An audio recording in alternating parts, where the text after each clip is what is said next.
देखिए हमारी हेडिंग है इंडक्टिव इफेक्ट, जिसे शॉर्टकट में आई इफेक्ट कहते हैं।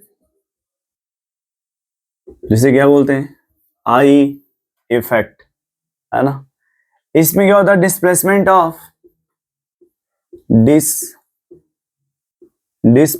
Of sigma electron along the chain of carbon atom due to presence of polar covalent bond.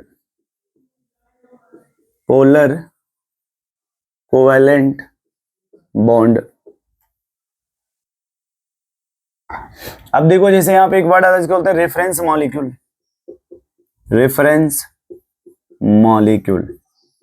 ये जो रेफरेंस मॉलिक्यूल का मतलब ये हो गया, जैसे हमने मान लिया इस तरह से,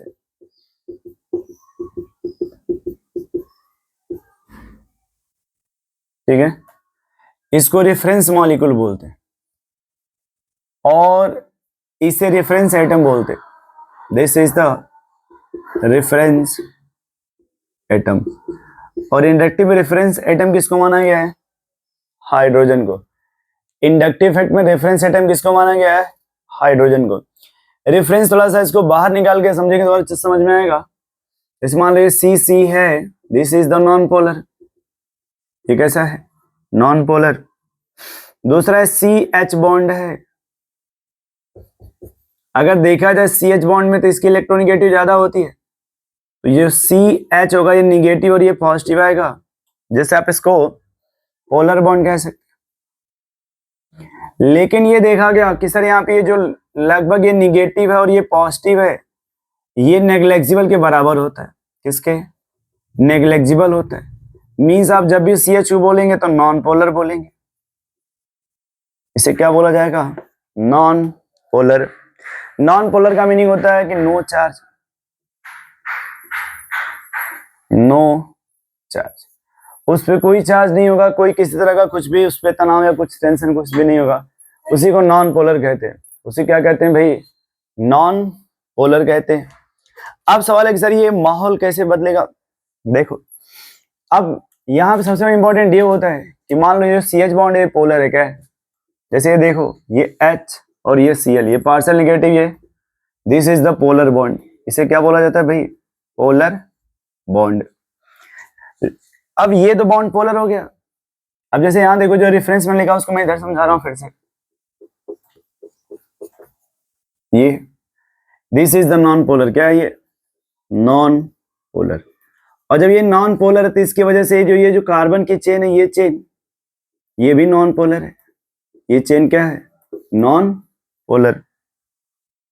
अब देखो ये जो H है इसको रेफरेंस एटम माना गया है।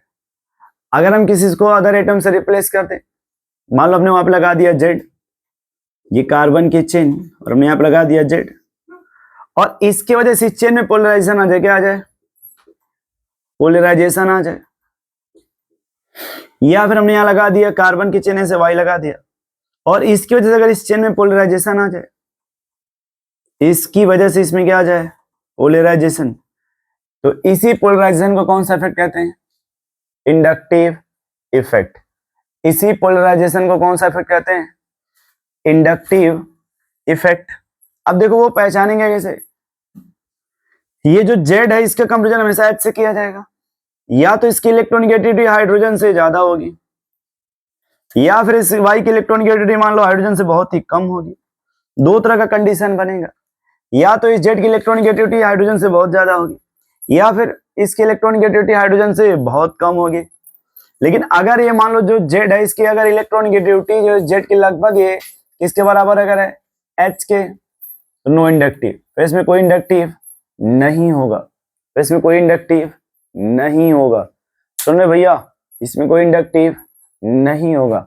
तो अब हम क्या करेंगे? इस मॉलिक्यूल में इंडक्टिव समझने के लिए Z की जगह एक बार ये H की जगह Z लगा के देखेंगे, और एक बार उसकी जगह Y लगा के देखेंगे कि क्या डिफरेंस मिल रहा है।